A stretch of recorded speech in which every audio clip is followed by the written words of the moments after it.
The Inspector tool in SpatialXL allows you to click on any object on your map to inspect that object or get further information.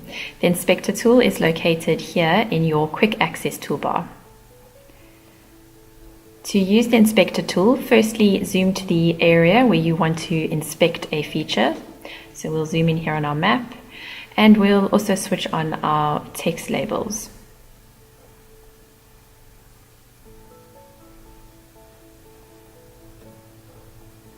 So for example, we may want to inspect this feature here. So we'll click firstly on our Inspector tool, and that will open up the Inspector Object Properties box. We can then either click on the point, or we can draw a square around that point to select it.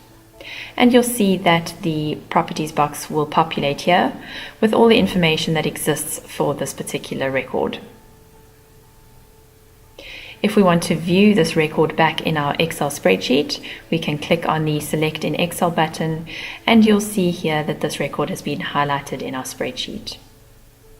If you want to make any changes to this particular record, you can make them here in the spreadsheet, and this will automatically update on your map.